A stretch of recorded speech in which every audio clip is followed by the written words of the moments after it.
Bienvenue dans Merci Simone, le podcast qui donne la parole à celles et ceux qui font vivre un droit fondamental, celui de choisir. On parle d'IVG, sans tabou, sans jugement, avec du vécu, de l'expertise et surtout de la bienveillance. Ici, vous entendrez des femmes, celles qui l'ont vécu, celles et ceux qui accompagnent ces femmes, des professionnels de santé pour soutenir, informer et briser le silence. Merci Simone, c'est aussi un hommage à Simone Veil, bien sûr, mais aussi à Simone de Beauvoir, à toutes celles qui se sont battues et qui se battent encore pour que l'IVG reste un droit accessible, sûr et respecté. Aujourd'hui est un jour un peu spécial puisque cet épisode s'inscrit dans le cadre du Podcaston, le grand rassemblement caritatif du podcast francophone. Alors le droit à disposer de son corps est un pilier de notre liberté, mais derrière ce droit, il y a des visages, des mains tendues et des combats quotidiens. Aujourd'hui, j'ai l'immense honneur de recevoir Nathalie Trignol-Viguier. Elle est médecin généraliste de formation, coprésidente de l'ANSIC, l'Association nationale des centres d'interruption de grossesse et de contraception, et responsable d'un centre d'orthogénie à Tours depuis 25 ans. Alors ensemble, on va parler de ce mot, l'orthogénie, de ce qui se joue réellement derrière le secret d'une consultation, du parcours d'une femme qui décide d'avorter en 2026 et de l'importance vitale de soutenir ceux qui font vivre ce droit sur le terrain. Nathalie Trignol-Viguier se définit comme une avorteuse heureuse et vous allez comprendre pourquoi son optimisme est notre meilleure arme. Bonne écoute. Eh bien, je te propose du coup qu'on commence par ta présentation, que je te laisse la main pour te présenter, que tu puisses me dire quel est ton métier et puis aussi faire le lien avec l'ANSIC, qui est la raison de notre épisode aujourd'hui, donc nous présenter quel est ton rôle au sein de l'ANSIC. Ok. Eh bien, donc moi, je m'appelle Nathalie Trignol-Viguier, je suis médecin généraliste de formation. J'ai passé ma thèse il y a quasiment 30 ans jour pour jour. Et très rapidement, dans mon exercice professionnel, j'ai été amenée à rencontrer une collègue qui travaillait au centre d'orthogénie du CHU de Tours, que j'ai dans un premier temps remplacée dans son cabinet.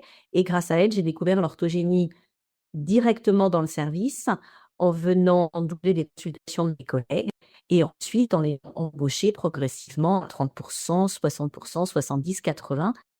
Et maintenant, je travaille à temps plein et je suis praticienne hospitalière, c'est-à-dire que je suis titulaire, entre guillemets, de mon poste, ce qui est quelque chose de confortable parce que dans l'IVG, dans les centres d'orthogénie, les professionnels ont longtemps été sur des statuts un petit peu inconfortables, pas sécures sur l'avenir. Et, et si j'insiste là-dessus aujourd'hui, c'est parce que l'ANSIC, qui est l'Association nationale des centres d'interruption de grossesse et de contraception, est une association qui a été créée en 1979 au décours du vote définitif de la loi Veil et qui a eu pour objectif double, à la fois de défendre les droits des femmes à disposer de leur corps, de pouvoir avoir tous les leviers possibles pour accompagner la mise en place de la loi et surtout tous les aménagements possibles et tous les allègements possibles de la loi Veil. Mais la deuxième mission de l'ANSIC était d'accompagner les professionnels de l'IVG, que ça soit les médecins, puis les sages-femmes, les conseillères conjugales, mais aussi les infirmières, et à avoir un exercice professionnel cohérent, adapté, et donc à défendre leurs droits en tant que professionnels. Et le premier médecin qui a eu le poste de PH, donc praticien hospitalier, dans un centre d'orthogénie, était un professionnel qui était à l'ANSIC. Et donc, ça a été des combats d'avoir des statuts qui soient aussi des statuts tout à fait adaptés à l'exercice qu'on faisait. Tu as utilisé plusieurs fois le mot orthogénie. Alors, j'aime bien le définir dans les épisodes quand on l'utilise parce que souvent les gens ne connaissent pas forcément ce mot-là en particulier. Est-ce que tu peux, toi, le définir avec tes mots? Alors, étymologiquement, orthogénie, il y a ortho et il y a génie. On a souvent entendu parler de l'orthographe, c'est écrire droit. L'orthodontie, c'est remettre les dents droites. Et donc, l'orthogénie, c'est planifier les grossesses, c'est-à-dire remettre droit la genèse et donc tout ce qui est en lien avec la régulation des naissances. Et donc, le choix d'être enceinte quand on le souhaite ou de ne pas poursuivre une grossesse quand elle survient et donc de pouvoir réguler les naissances et accéder à la contraception. OK. Bon, merci beaucoup. Avant qu'on parle plus spécifiquement de l'ANSIC, ça m'intéressait d'en savoir un peu plus sur, le centre d'orthogénie dans lequel tu travailles, mais qu'on puisse aussi creuser un peu sur, ce que c'est l'orthogénie sur le terrain et puis les évolutions législatives qu'il y a eu ces dernières années. Est-ce que tu peux, nous dire un petit peu, toi, qu'est-ce qui t'a mené spécifiquement, à l'orthogénie et qu'est-ce qui fait que tu as peut-être personnellement décidé de prendre la responsabilité du centre d'orthogénie, du CHU de Tours? Comment ça s'est passé pour toi? Qu'est-ce qui t'a mené vers ce métier-là spécifiquement? Alors, dans mes études de médecine générale, j'avais très à cœur de pouvoir m'occuper de la santé des femmes. Et donc, j'avais orienté mes stages dans des services de gynécologie. J'avais orienté ma thèse sur une thématique autour de la santé de la femme, mais je n'avais jamais été confrontée à des consultations, à des terrains de stage en orthogénie. Et les hasards de la vie ont fait que j'ai rencontré une, médecin que j'ai remplacée et je le disais tout à l'heure et donc cette médecin travaillait au centre d'orthogénie. C'est comme ça qu'elle m'a fait connaître l'existence de ce service, qu'elle m'a permis de rencontrer les professionnels qui y travaillaient et que par les hasards du calendrier, j'ai pu, commencer à travailler dans ce service.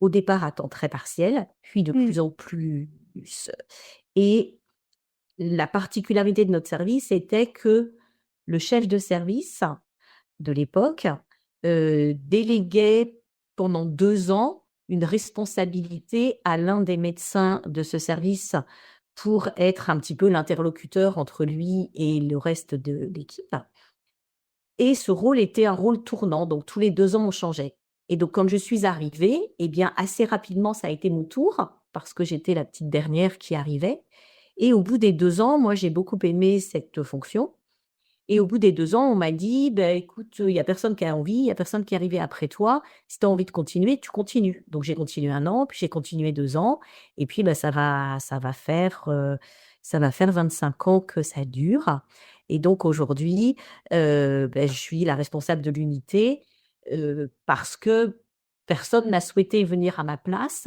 mais aussi parce que c'est quelque chose que j'aime et ça va avec mon engagement à la fois d'être, et actrice de terrain Mmh. en consultation avec les femmes pour rencontrer les femmes et pour, porter des soins directs, mais aussi pour organiser un petit peu, le service, la santé en général et donc ma mission de coprésidente de l'ANSIC, ma mission aussi d'avoir un exercice partagé dans un autre hôpital, du département qui est un plus petit hôpital et d'avoir aussi une activité au réseau Périnate qui est, un réseau de santé publique où je coordonne la santé sexuelle et l'orthogénie pour la région, fait que j'ai un petit peu, toutes les casquettes et une vision plus globale et multidisciplinaire, de la prise en soin des femmes dans l'interruption de grossesse. Et effectivement, tu l'évoquais un petit peu,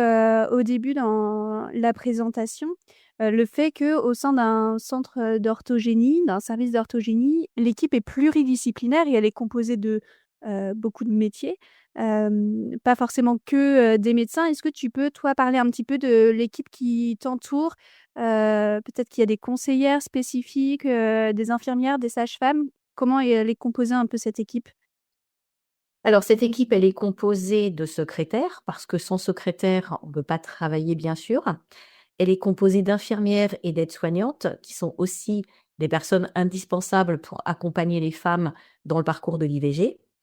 En amont, à l'occasion de la consultation pré-IVG qui est obligatoirement faite soit par un médecin, soit maintenant aussi par une sage-femme, on a donc nous et médecins et sages-femmes dans l'équipe.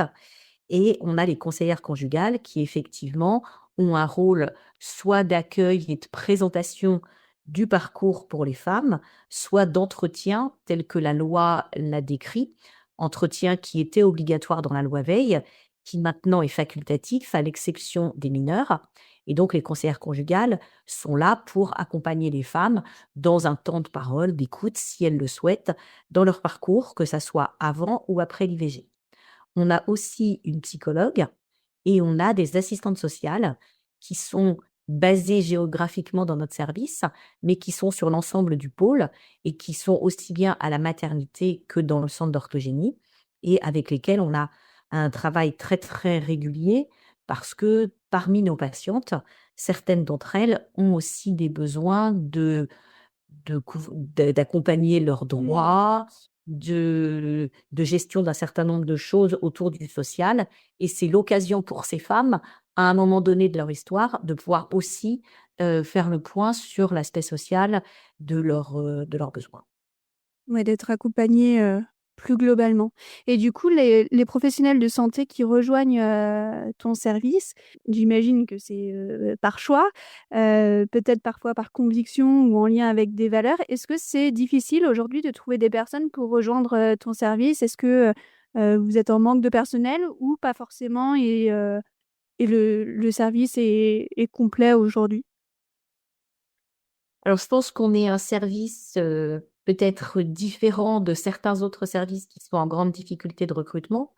Nous, on a plutôt, beaucoup de personnes qui ont envie de venir travailler chez nous, peut-être parce qu'on a pu montrer que on appréciait ce qu'on fait.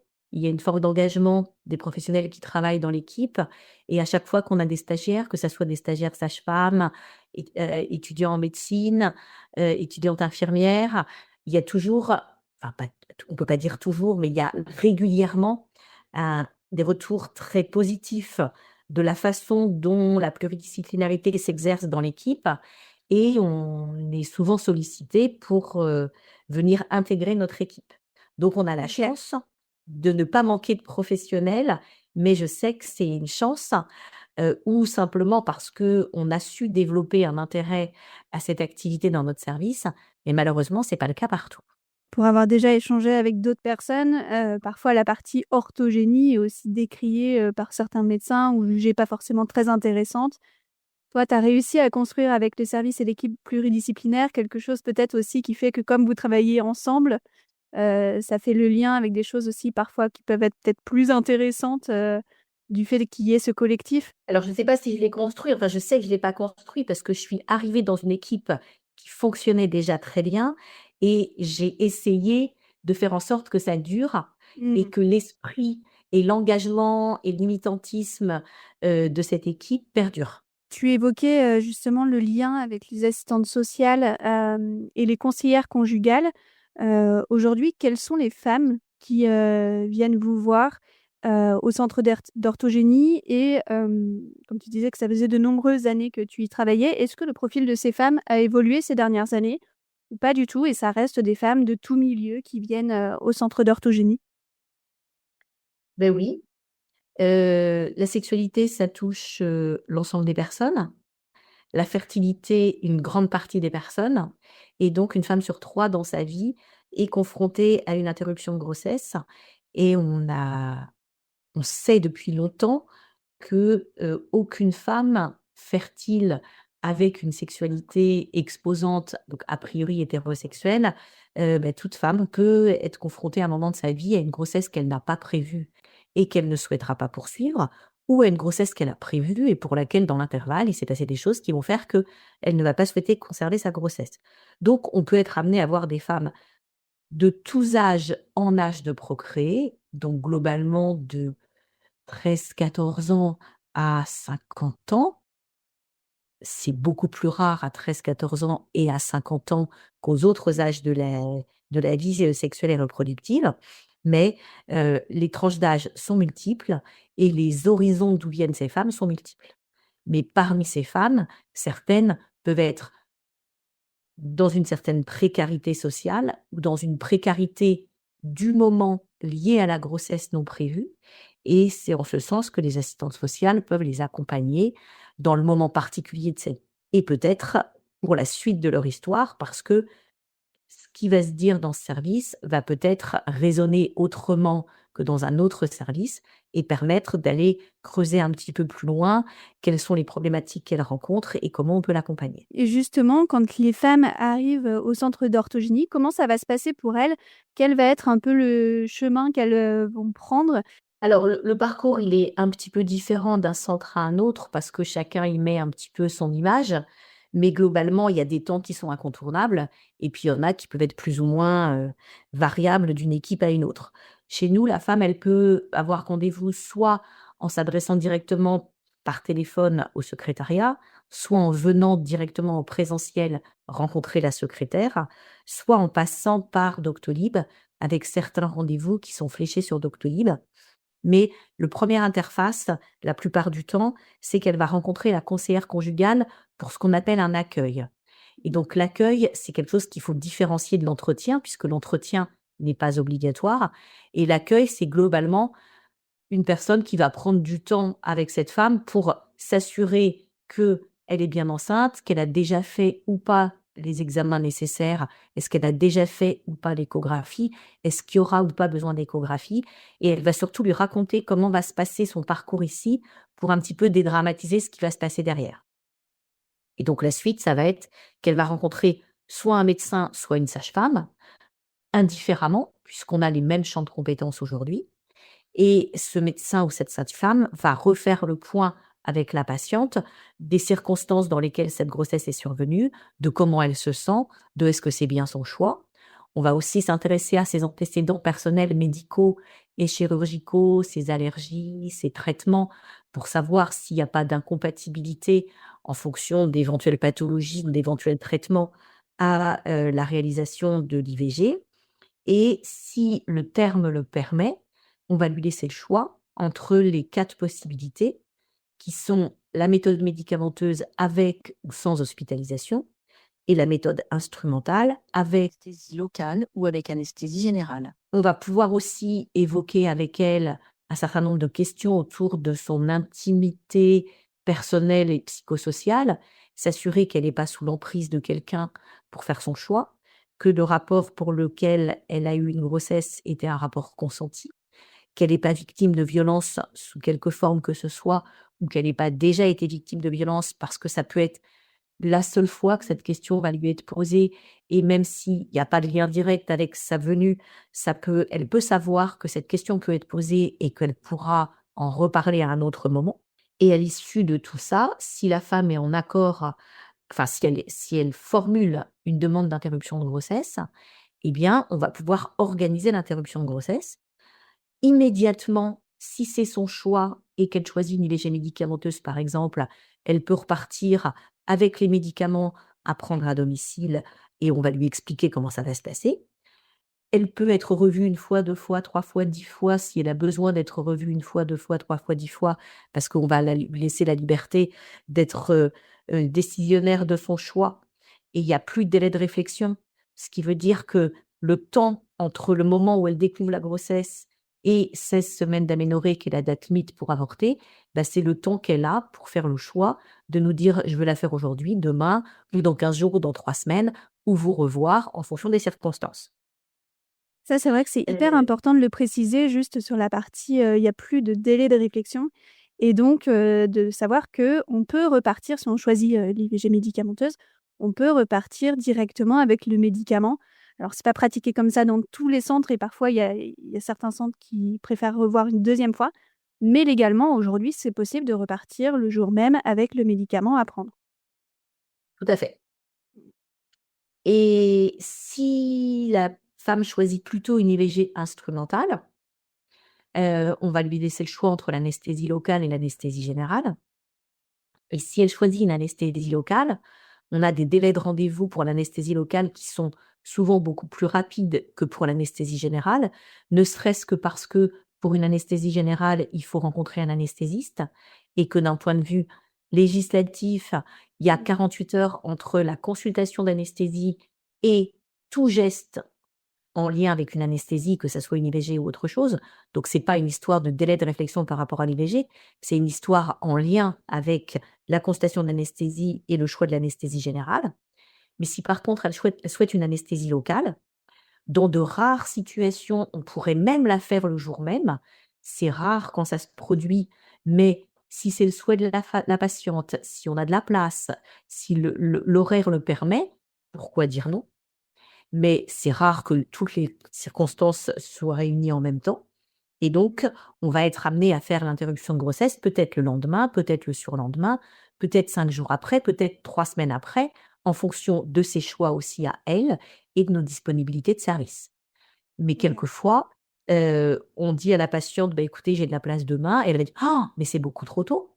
Ou il y a des patientes à qui on va dire: «J'ai de la place après-demain». «Ah, mais il y avait pas de place demain». Donc en fait, chaque femme a sa temporalité et nous, on a les aléas de nos agendas, mais on essaie toujours de se caler au mieux entre nos disponibilités Mmh. et celles des femmes. Et leurs besoins à elles aussi. Et Et en leur fonction aussi peut-être, des j'imagine du délai de grossesse, en bien fonction sûr, de s'il y a une urgence ou non à exactement. avorter dans les délais légaux. Alors la seule urgence, ça serait effectivement d'être au plus près de 16 semaines d'aménorrhée, mais sinon, il y a jamais d'urgence et c'est à elle de choisir la Ouais. temporalité dans laquelle elle préfère faire l'interruption de grossesse ou dans laquelle elle peut la faire parce qu'il y a ce qu'elle préfère et il y a ce qu'elle peut faire en fonction aussi de son environnement et de ses aléas personnels. Oui. Hem, c'est de à l'issue de la consultation, elle va rencontrer, l'infirmière qui va refaire le point avec elle, juste pour vérifier qu'elle est bien toujours d'accord, qu'elle a bien tout compris, qu'elle va pouvoir reformuler des questions puisque plus elle va avoir d'interlocuteurs différents, plus elle va peut-être, formuler les choses différemment. Heu, l'infirmière va pouvoir faire des dépistages IST si la patiente en souhaite, puisqu'on va lui proposer systématiquement.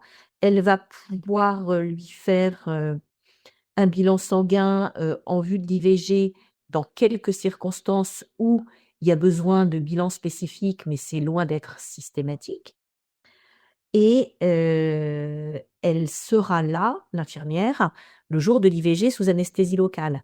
Donc en fait, ça permet aussi à la femme d'avoir vu le maximum d'interlocuteurs qu'elle retrouvera le jour du geste, puisqu'on fait en sorte, dans la plupart des cas, sauf situation particulière, que ça soit le même médecin ou la même sage-femme qui fasse la Mmh. consultation pré-IVG et l'IVG, sauf si on part en vacances ou si la patiente choisit un jour où on ne travaille pas.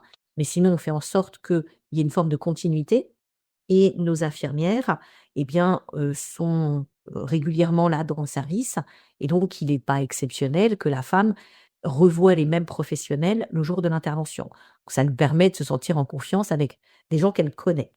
L'infirmière va être amenée à délivrer les médicaments qu'on aura prescrits s'il y en a besoin pour préparer la dilatation du col ou des médicaments à visée antalgique. Et à l'issue de tout ça, si la femme a choisi un entretien psychosocial, il va pouvoir lui être proposé au secrétariat. Si elle a besoin de rencontrer l'assistante sociale, elle pourra la rencontrer. Si elle n'a pas d'autres besoins spécifiques, elle va valider la date du rendez-vous avec la secrétaire et elle reviendra le jour J, 1 heure avant l'heure de l'intervention quand on est sous anesthésie locale et elle restera, donc dans une chambre en attendant le moment du passage en salle d'intervention et au retour de la salle d'intervention, elle ira se reposer dans cette chambre. Ensuite, on lui proposera, une petite collation avant qu'elle rentre 1 heure ou 2 heures après l'intervention, en fonction aussi de comment elle se sent elle. Et après j'imagine que vous la revoyez ou vous la recontactez pour vous assurer du suivi, moi c'était Alors comme ça que ça s'était passé 1 ou 2 semaines après, 2 semaines après je il crois. y a tout à fait, donc il y a le forfait IVG comprend la consultation de suivi qu'il est préférable de faire dans les 15 jours à 3 semaines après l'interruption de grossesse et en fonction des circonstances, du choix de la femme, on le propose soit en présentiel, soit en distanciel. Quand c'est en distanciel, il y a pas de possibilité d'examen clinique, mais l'examen clinique n'est utile que s'il y a des symptômes particuliers et on les voit plutôt en présentiel quand c'est leur souhait bien sûr, ou quand il y a besoin de vérifier par exemple la pose d'un stérilet qui a pu être posé pendant l'intervention, pendant l'aspiration ou si elle a choisi de poser un stérilet au décours d'une IVG médicamenteuse, eh bien c'est à l'occasion de la visite de suivi et de confirmation du succès de la méthode qu'on peut être amené à poser le stérilet. Et j'ai vu, que, à Tours, il y avait, une maison des femmes qui était alors plus ou moins accolée au CHU. Est-ce que du coup, il y a un lien qui est fait entre le centre, d'IVG et cette maison des femmes? Est-ce qu'il y a une façon dont ils s'articulent et travaillent ensemble? Alors le centre IVG a existe depuis bien plus longtemps que la Maison des femmes, bien évidemment. Et donc, avant que les maisons des femmes existent, on était déjà organisé avec les professionnels de terrain du service et avec les professionnels de la ville, du domaine du médico-psychosocial et du juridique et de l'associatif.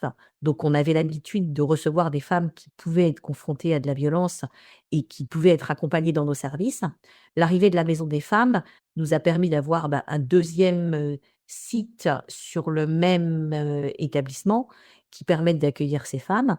Et donc, bien sûr, on a des liens étroits avec, mais nos professionnels ne sont pas en passerelle directe, mais on échange régulièrement et il nous arrive bien sûr d'accompagner des femmes à la Maison des femmes et la Maison des femmes nous adresse aussi des patientes pour des suivis de contraception, pour des dépistages des IST, pour des questions multiples et variées autour de la santé sexuelle des femmes.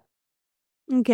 Ça m'intéressait aussi de revenir sur, la partie un peu des évolutions législatives, notamment du délai légal parce que, j'ai vu que tu avais fait partie, des signataires et des médecins qui, s'étaient battus pour, l'allongement du délai, légal à 14 semaines.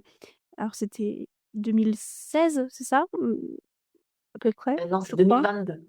2022. L'allongement de 14 à 16, la loi est passée en mars 2022.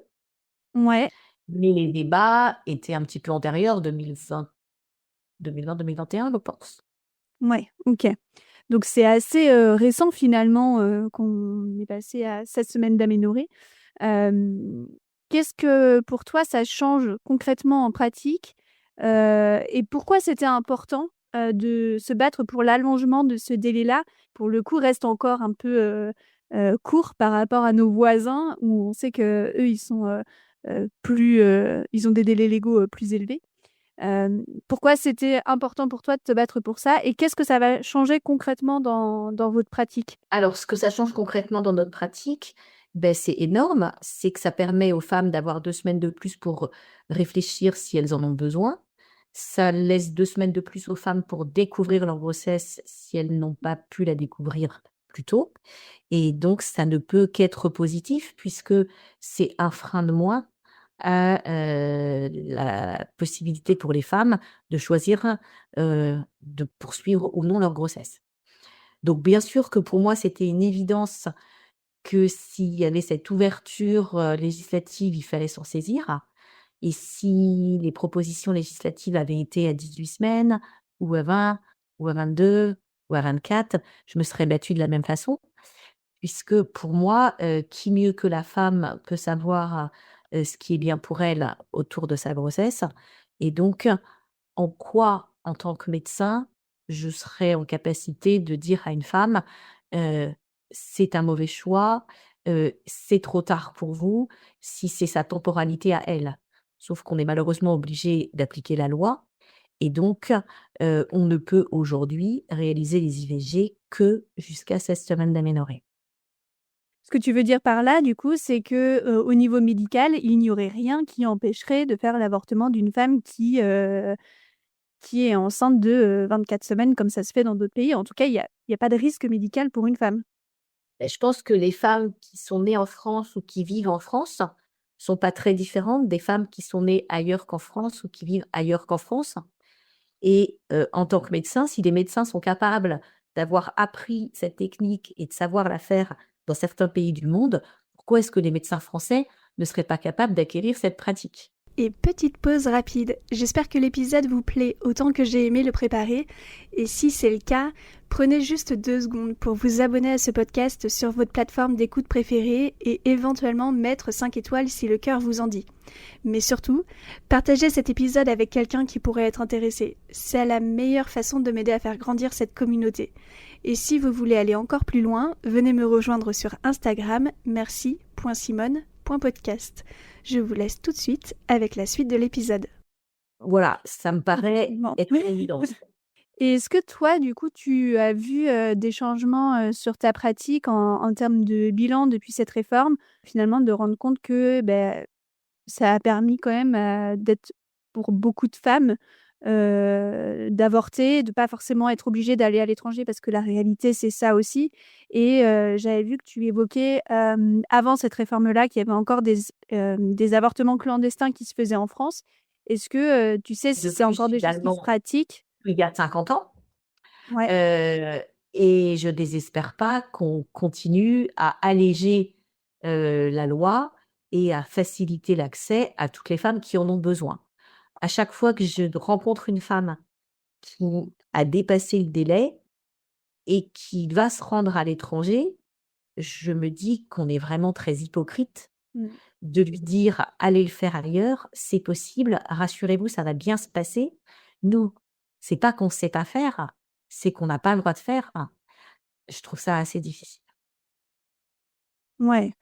Ouais, j'imagine en plus qu'en tant que médecin, refuser un soin parce que la loi, ne vous le permet pas, ça doit être, difficile aussi moralement, quoi. C'est et est-ce qu'aujourd'hui, pour toi, mais aussi, avec la vision de l'ANSSIC, il y a, des obstacles qui persistent au-delà du délai, légal?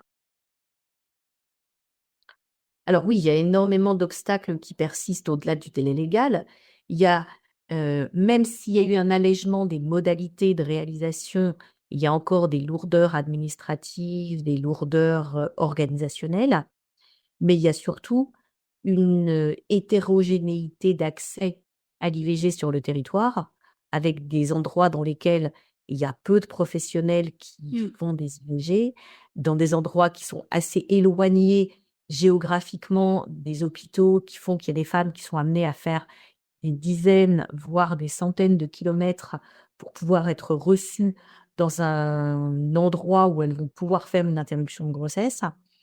Et il y a encore aussi malheureusement des professionnels qui, ne facilitent pas le parcours des femmes, voire qui empêchent aux femmes un parcours adapté par, malveillance, par idéologie, alors qu'ils pourraient ou ils devraient opposer la cause de conscience Mmh. qui les obligerait, voire non, les oblige, qui les oblige à dire qu'ils ne sont pas d'accord, mais qui les oblige à donner les lieux et les modalités de réalisation d'une interruption de grossesse.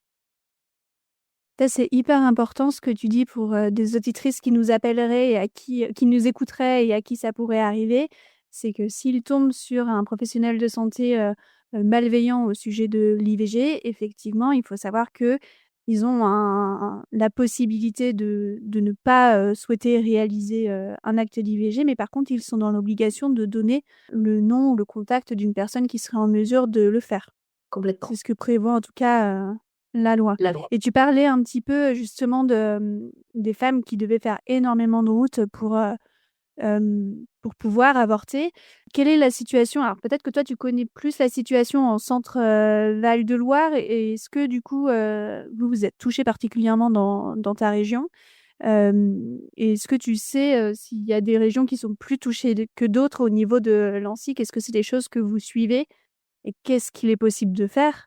Est-ce qu'il y a vraiment des choses qui peuvent être mises en place pour, éviter cette désertification médicale qui touche d'ailleurs pas forcément que l'IVG, mais là, en l'occurrence, on parle de l'IVG? Oui, alors en fait, dans tous les déserts médicaux de France, heu, pour l'ensemble de l'accès aux soins, il est logique qu'il y ait des difficultés d'accès à l'IVG, puisque s'il y a déjà des difficultés d'accès aux soins, pourquoi est-ce qu'il n'y aurait pas de difficultés d'accès à l'IVG? Il y a des régions dans lesquelles il y a moins de désertification globale, mais peu de professionnels qui acceptent de faire des IVG. Il y a malheureusement des endroits en France où l'accès à l'IVG est difficile, soit parce qu'on est dans des déserts médicaux, soit parce que, heu, dans les établissements ou sur le territoire, les professionnels qui exercent ne sont pas enclins, favorables à, l'interruption de grossesse et opposent la clause de conscience. On a, des services dans lesquels, si l'encadrement, médical n'y est pas très favorable, eh bien, ça peut être compliqué pour des professionnels qui seraient favorables de revendiquer, de faire ces activités. Donc tout à l'heure, quand on parlait du centre d'orthogénie de Tours, je n'ai fait que poursuivre l'engagement qu'il y avait dans ce service à accompagner au mieux les femmes, et à avoir une attractivité pour les professionnels qui y travaillent. Il y a des endroits où je connais des jeunes professionnels qui aimeraient mettre en place des parcours d'IVG fluides, mais qui sont empêchés par, leurs supérieurs hiérarchiques qui n'ont pas comme, objectif de développer cette activité. Donc il y a vraiment, 2 aspects. Soit le manque cruel de professionnels en général, soit des freins qui sont mis pour ces professionnels de mettre en œuvre, l'activité d'IVG dans de bonnes conditions. Ce que je te propose, c'est qu'on puisse parler, plus précisément maintenant de l'ANSIC, que tu puisses, nous présenter, cette association et nous dire quel est, son rôle aujourd'hui, en France. Alors donc l'ANSIC, a été créé en 1979 et l'ANSIC est une association exclusivement de professionnels de l'IVG. Donc sont membres de l'ANSIC des personnes qui ont un lien direct ou indirect professionnellement avec l'IVG, donc des soignants, mais aussi des personnes du médico-psychosocial. On peut avoir des sociologues, on peut avoir des philosophes, on peut avoir, heu, des médecins, des sages-femmes, des conseillères conjugales, des infirmières et ainsi de suite. Par contre, logiquement, on n'a pas de femmes exclusivement en tant que citoyenne pour, vouloir défendre les droits des femmes à l'interruption de grossesse, puisque on est vraiment sur le champ du professionnel et sur un prisme professionnel. Oui, donc c'est des personnes Et qui ont un lien avec l'avortement de par leur métier, mais de façon très large parce que je exactement, savais pas, et mais des passions très rares. médecins, philosophes, enfin voilà, c'est très large par rapport aux professionnels de santé, par exemple. On est la plupart du temps sur des professionnels de santé ou du médico-psychosocial, mais ça serait pas aberrant qu'un philosophe qui travaille sur la question de l'IVG, pour son aspect professionnel, comme un sociologue, soit, membre de l'ANSIC. Heu, ça serait possible. On accepterait au cas par cas pour des situations bien spécifiques. Mais sinon, la plupart du temps, on est directement lié, sur le terrain à la question de En l'interruption de pratique.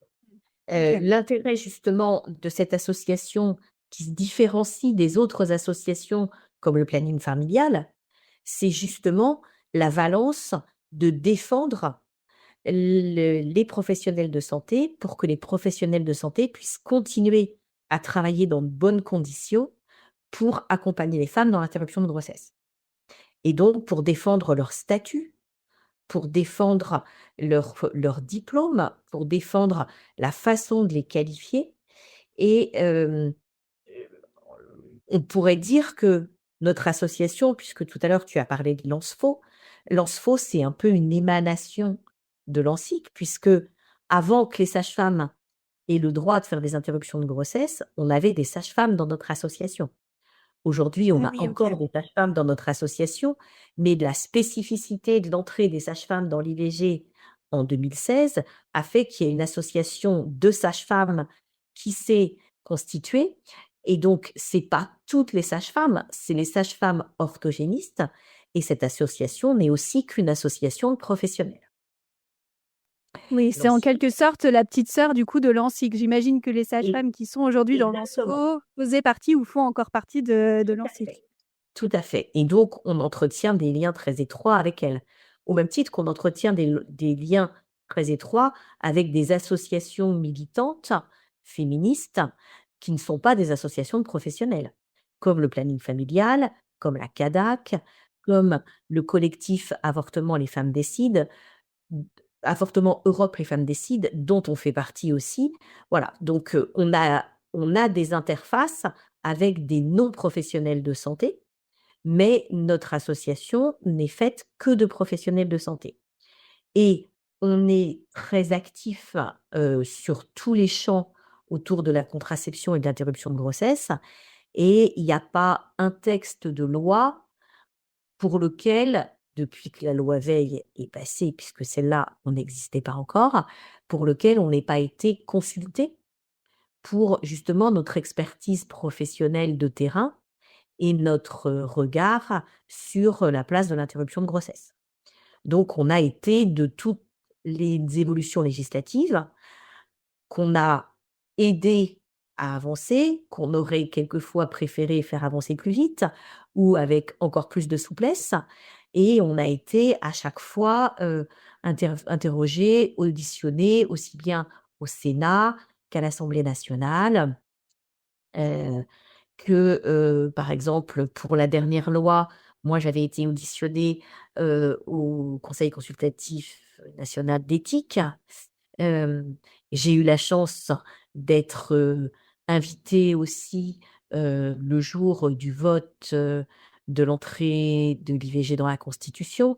Donc, on a vraiment des liens très étroits avec le champ du législatif, mais aussi avec les ministères, et notamment le ministère des droits des femmes, le ministère de la Santé, pour écrire, pour participer à notre éclairage pour l'écriture de décrets, d'arrêtés, de conventions et ainsi de suite. Ok, donc l'ANSSIC, c'est clairement du terrain avec des professionnels de santé, mais ça a aussi un objectif de faire bouger la loi sur ce qui concerne Complètement. l'IVG, mais pas que, sur la contraception et la santé sexuelle globalement. C'est ça. Donc, sur les textes directement liés aux femmes ou aux personnes à utérus et à l'interruption de grossesse et à la contraception et à la santé sexuelle, mais aussi pour les textes législatifs autour de notre métier d'avortement. Puisque, par exemple, on a contribué très largement à la possibilité pour les sages-femmes de faire des IVG médicamenteuses et surtout maintenant des IVG instrumentales. Donc, c'est en ce sens que l'ANSSIC a cette spécificité d'être une association de professionnels et pour défendre les femmes et pour défendre les droits des professionnels dans cet exercice-là. Et notamment, du coup, de pouvoir élargir la pratique. C'est ce que tu disais, si vous vous êtes battu pour que les sages-femmes puissent pratiquer les IVG. On en parle justement dans un épisode spécifique de l'ANSFO, notamment comment ça s'est passé, comment la bataille a été menée. Et du coup, l'ANSSIC a été à leur côté pour le permettre. Bien sûr, bien sûr. Dans nos autres missions à l'ANSSIC, mais qui vont avec, c'est aussi la formation et le partage d'expériences professionnelles. Et donc, depuis que l'ANSSIC existe, il y a de façon annuelle ou tous les 2 ans, des journées d'études qui ont eu lieu dans toute la France ou presque, puisque à chaque fois, on change de ville ou de région, et c'est des journées qui réunissent entre 300 et 500 professionnels touchant de l'IVG pour travailler ensemble sur des thématiques bien spécifiques autour de l'accompagnement des femmes, que ça soit des thématiques très, très médico-médicales, mais aussi des thématiques portées sur la sociologie, sur l'épidémiologie, sur la recherche ou sur l'engagement militant féministe de certaines thématiques en lien avec la santé sexuelle et reproductive. Ok, oui, donc vous faites partie des personnes qui forment aussi les médecins sur ces sujets-là, enfin les professionnels de santé plus largement. Complètement. Et de la même façon, on fabrique des outils pour les professionnels de santé. Et donc, on a été amené à faire des plaquettes, des flyers, à faire des vidéos, soit des flyers, je vais en citer certains. Il y a eu Zoom sur les idées reçues par rapport à l'interruption de grossesse. Il y a eu des flyers sur la place de l'homme dans l'IVG, sur l'hymen, sur là, on est en train de sortir une plaquette sur le choix de l'IVG, comment choisir les méthodes d'IVG. On a aussi 2 outils qui sont en train de sortir sur tous les aspects législatifs, comment découvrir tout ce qui est en lien avec l'IVG la contraception, les infections sexuellement transmissibles avec tous les liens actifs sur Internet possibles, des lois, des recommandations, de la nomenclature de la sécurité sociale et ainsi de suite. Enfin, vraiment des outils extrêmement poussés pour accompagner l'information et la formation.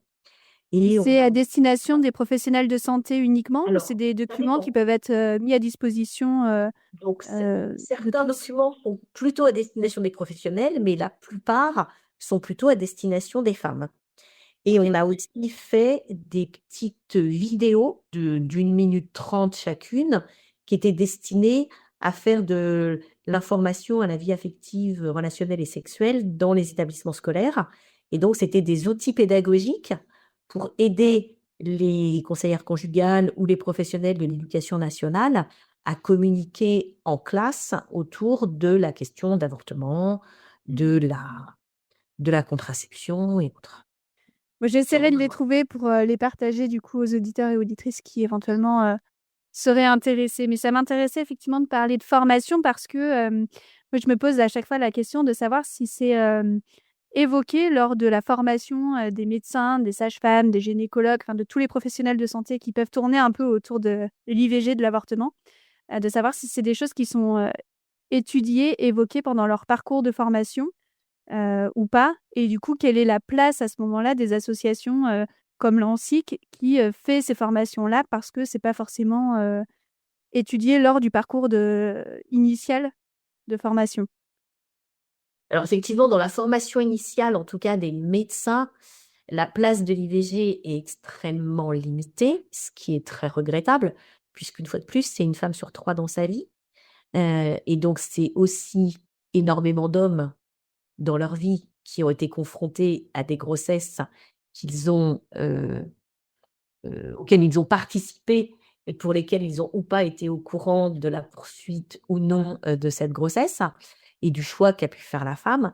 Donc ça serait indispensable que l'ensemble des professionnels soient parfaitement formés à cette question, à la fois technique, mais surtout aussi à la dimension que ça représente de pouvoir, faire ce choix dans une vie.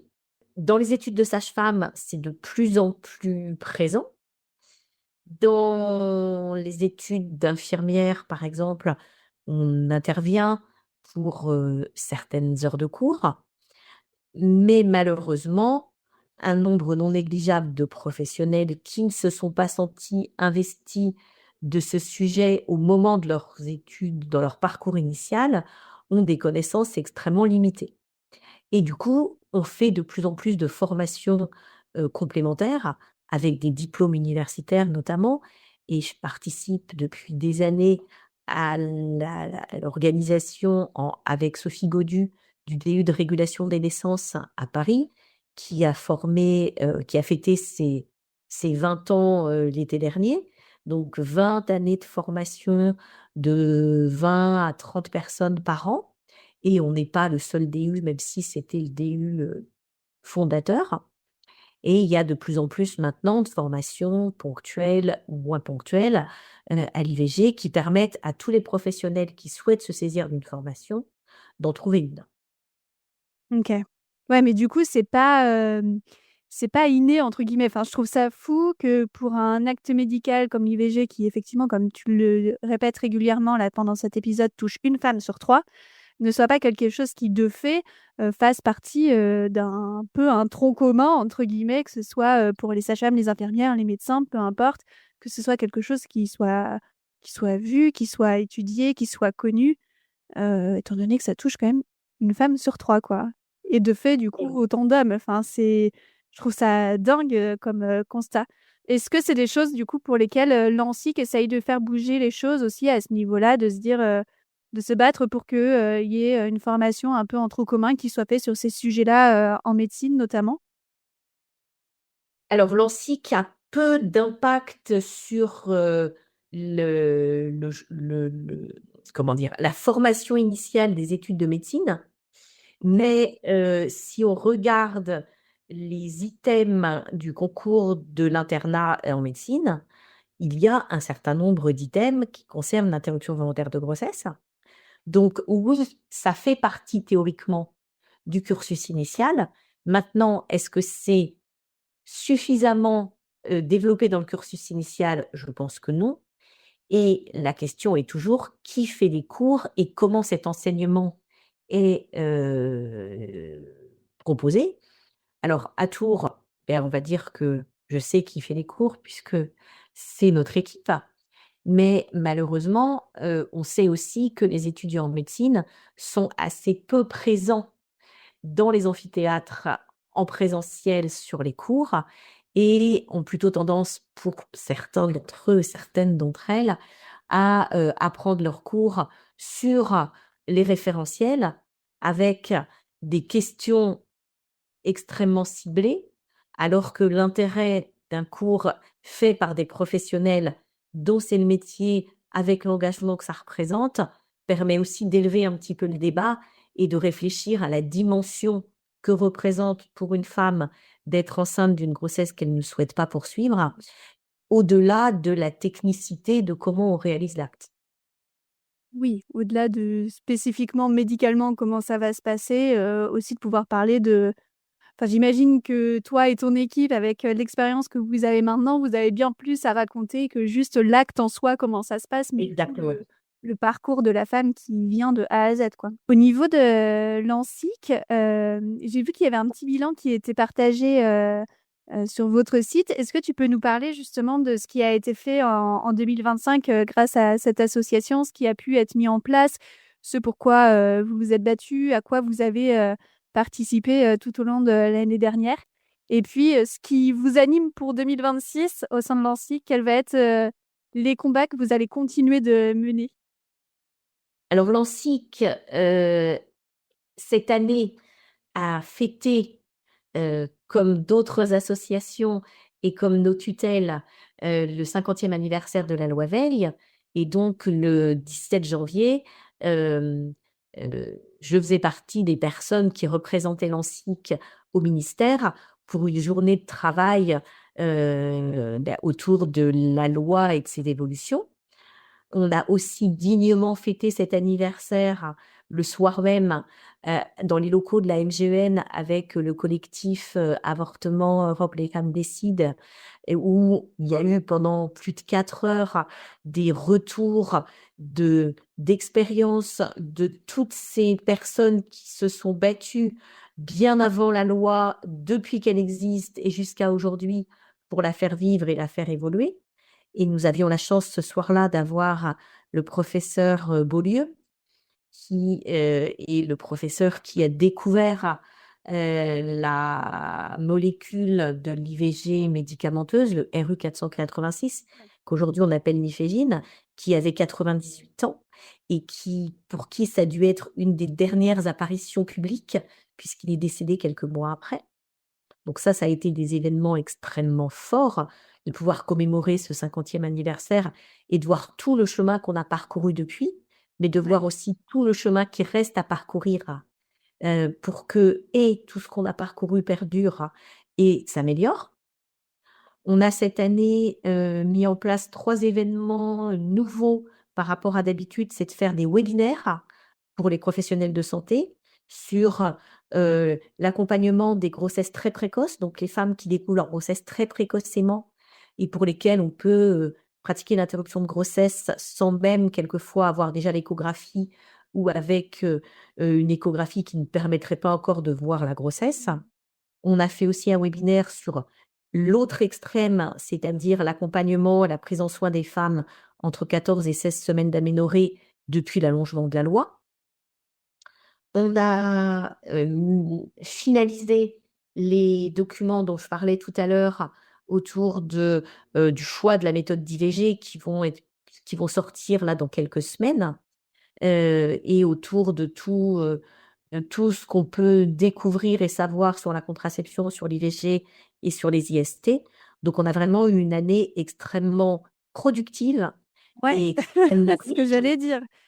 Et on a aussi commencé à préparer ce qui va nous animer beaucoup cette année, c'est-à-dire les journées, de 2026 qui se dérouleront cette année à Paris. Les précédentes avaient eu lieu à Tours en 2024 Et les prochaines auront lieu les 11 et 12 juin à Paris, sur le site de la Sorbonne. Ok. Donc des journées qui vont être très riches, avec un programme toujours aussi diversifié. Et donc là, c'est vraiment le gros de notre activité de l'année 2026. Et entre 2025 et 2026, on a aussi contribué au groupe de travail de la troisième phase de la feuille de route de la stratégie nationale de santé sexuelle.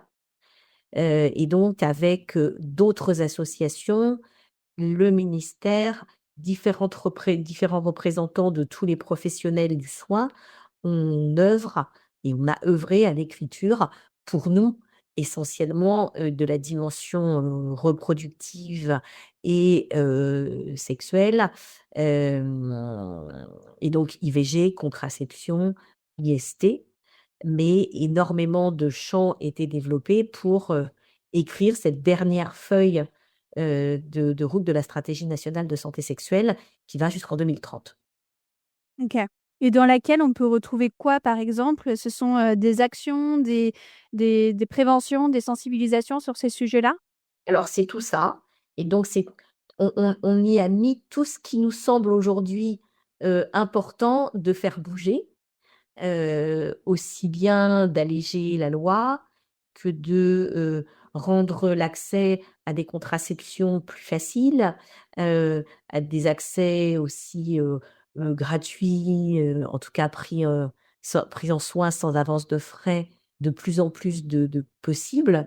Voilà, on a tous réfléchi, parce que plus on est de cerveau, mieux on travaille, à comment encore plus rendre l'accès à la santé sexuelle heu, simple, protégé, respecté. Heu Ok.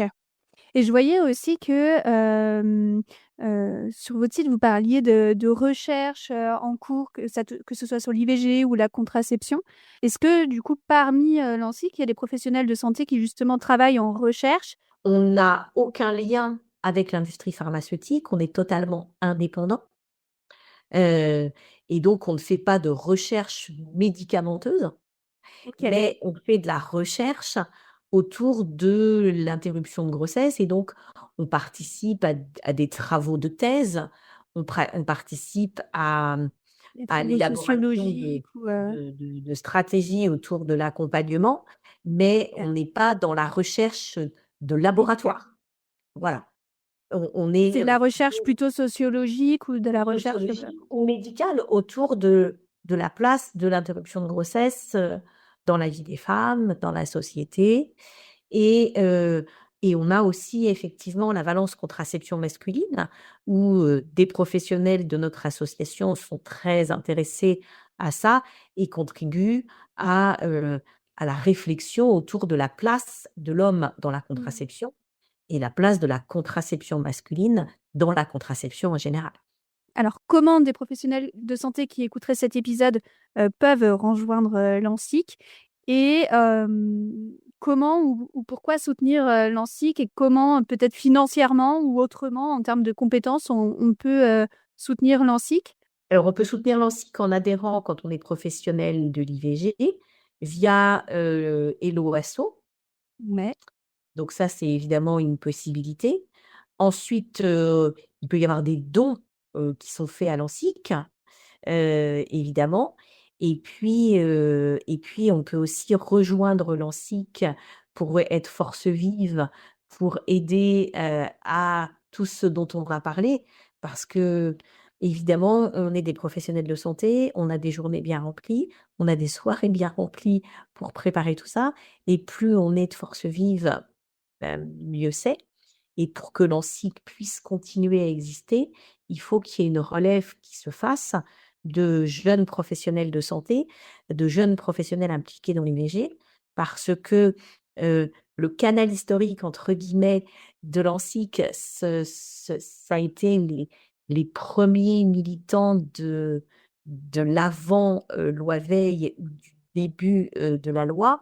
Et donc il y a un certain nombre de professionnels dans cette association qui sont à la retraite, et on espérerait à recruter de jeunes professionnels qui seraient là pour la relève parce que rien n'est jamais acquis Mmh. et l'avenir de l'interruption de grossesse passe par un engagement, un militantisme, une veille à tous les niveaux, aussi bien en tant que citoyen, citoyenne qu'en tant que professionnel, toujours pour défendre cet accès et les professionnels qui travaillent pour l'IVG.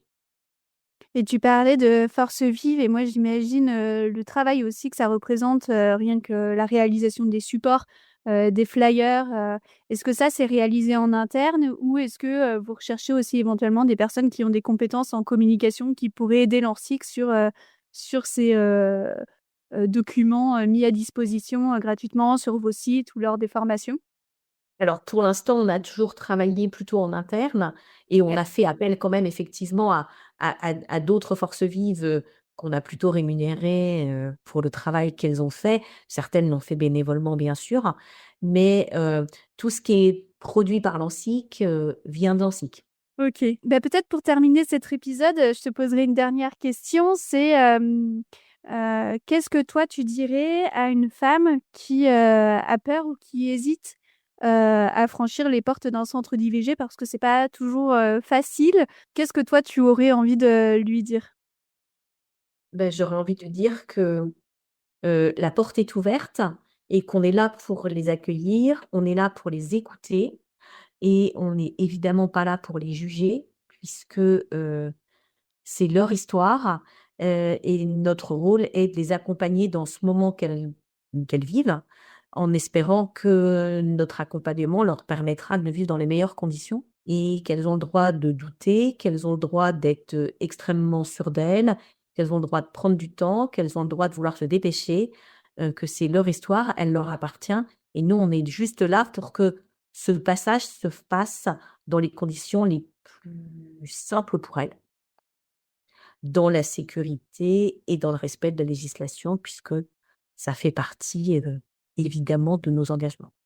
Et merci beaucoup d'avoir pris le temps de répondre, à toutes mes questions. Je ne sais pas si on a évoqué tout ce que tu souhaitais. Est-ce qu'il y a des choses que tu veux éventuellement, rajouter sur, que ce soit sur l'IVG, sur, le centre d'orthogénie, sur l'ANSSIC, de façon, globale? Est-ce qu'il y a des points, sur lesquels on n'a pas forcément, dit des Moi choses et que j'aimerais tu voudrais rajouter?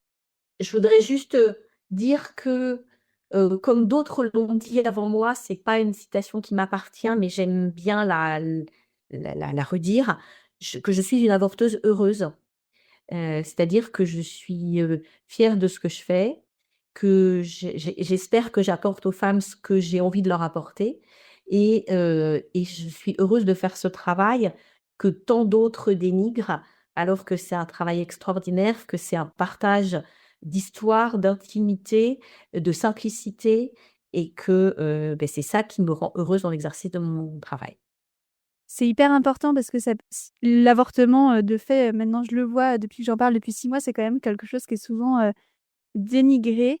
J'avais été super bien accompagnée par une médecin et je pense qu'elle, elle se rappelle plus forcément de moi, mais moi je me rappellerai toujours d'elle qui m'a super bien, accompagnée et qui au moment d'aller au bloc, m'avait mis, sa main sur mon épaule pour me rassurer et je me dis que c'est aussi, ça, quand on est professionnel de santé et qu'on accompagne des personnes qui avortent, malgré tout, on reste une figure de confiance pour ces personnes-là qui enfin voilà, qui qu'on a croisées sur notre route à un moment où c'était pas forcément le plus fun. Donc c'est chouette d'avoir des personnes comme toi et comme ton équipe, qui accompagnent, ces femmes dont j'ai fait un jour partie. Tout à fait et on pourra toutes un jour être confrontées à ce moment-là et si on peut le rendre le plus simple et lui donner le plus de sens possible et Mmh. c'est chouette. Un immense merci, Nathalie Trignol-Viguier, pour sa transparence et son engagement sans faille. On l'a compris, rien n'est jamais acquis et l'avenir de l'IVG repose sur le militantisme et la relève des jeunes professionnels. Si cet épisode vous a touché, je vous invite à soutenir l'ANSSIC. Vous pouvez adhérer si vous êtes professionnel de santé ou faire un don sur leur page Hello Asso pour les aider à financer leurs outils pédagogiques et leurs journées d'études. Tous les liens sont en description de l'épisode.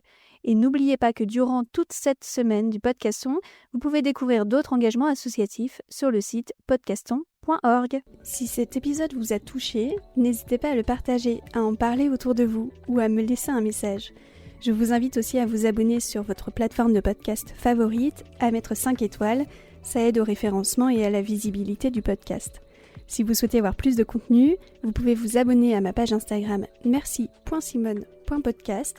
Et si vous aussi vous souhaitez venir témoigner au micro de Merci Simone et nous raconter votre histoire, écrivez-moi. En attendant le prochain épisode, merci Simone.